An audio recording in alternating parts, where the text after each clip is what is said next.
I just ran into the predator that killed Nimbus. I'll put some of the footage right here so you can watch while I'm talking. Basically, I was just going outside to feed the chickens some treats, some papaya, and then I just saw it standing right there. I was just a hand's length away from the opossum. And I noticed that it was shaking and it was drooling also, and those are somewhat signs of rabies. For the most part, from what I understand, opossums usually don't get rabies. It's pretty rare that they do because their body temperature sits at such a low temperature that rabies doesn't develop in their bodies. I typically like having them around because they eat ticks, garbage, and they're sort of like the neighborhood garbage disposal essentially. And they usually don't bother us. I used to catch them just for fun, just see if I can catch them, and then I'd release them just to know if they're around or not. They also keep the mice population down as well, and so they kill all the mice that causes problems around the neighborhood as well. They're good to have around, but this year Nimbus was killed by one, and so upset about that, but I'm not entirely sure what I want to do at this point. I don't know if I want to like kill it and eat it, or if I should just catch it and relocate it. I'm not really sure what I'm going to do. To be honest though, I do want to catch and eat it because it'll make for a good video. Come on, right? And so what I'm going to probably do now, for now, I'm just going to catch it. I have like rotting salmon that's been in my fridge for like nearly a month for some reason. Yeah, I'm gonna cut this up into like a chunk or something like that, and I'm gonna throw it in the back of a live trap and see if it comes back tonight. We'll see. Ooh, this reeks.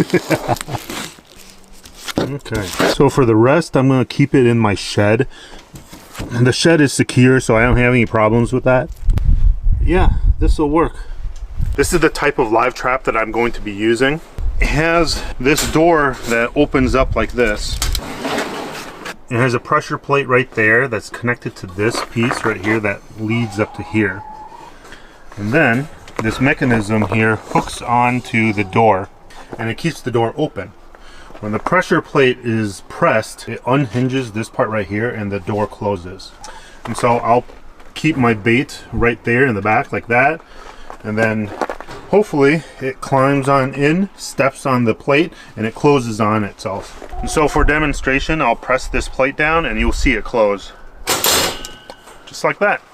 So I have another one that's set up right here. I have it kind of closed up a little bit so it feels a little bit more at ease when it's climbing into it. So here's the piece of meat. I'm going to toss it in. There you go. I'm also adjusting the fish so it's a little further back.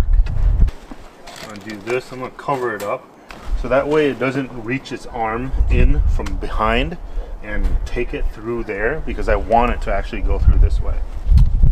Cover it up like this also. I'm covering up all the sides like that so it will feel a little bit safer entering the trap. So hopefully I get it tonight. We'll see. I might put a piece of bait right there up in the front also, just so I can lure it in, and then the bigger piece of meat is in the back. Yeah, just like that. This will be good. Tiny piece here. So there you go, a piece there to kind of lure it over, and there's a smaller piece there too, and then the large piece in the back there. So setting up multiple traps will actually be more successful. Your odds of catching the animal that you want to catch is a lot higher that way. So I actually think I'm going to try to bait this one too, but I won't cover it up completely. I'm just going to set it off to the corner on the side of the shed here, and if it gets to this one first and gets caught, that'd be great. If I catch more than one animal, great too. And the great thing about this entire thing is it's a live trap, and so I can check on it tomorrow morning and it'll be alive and well in the trap, and I can relocate it or kill it or do whatever I want with it. Yeah, I'm gonna keep it like this. Oh, see? It just closed on me, and it's just me moving it around slightly. This one is a lot more sensitive, so I usually don't like using this one, but I think that should be fine. You don't want it rocking like this because it'll scare the animal, and then it also might close a little too early. And so I'm gonna set it off like this. There you go. This is a little bit better. I have a stick underneath here. And then I'm gonna weigh it down also with something. So like with this bucket here. So it's weighed down so it stays in place. That sets the trap. There you go. This is all set. I'm putting a bucket like this right next to it as a precaution to keep it in place. And another bucket behind it, so that way it kind of closes off this back area, so that way the possum wouldn't be able to grab the meat.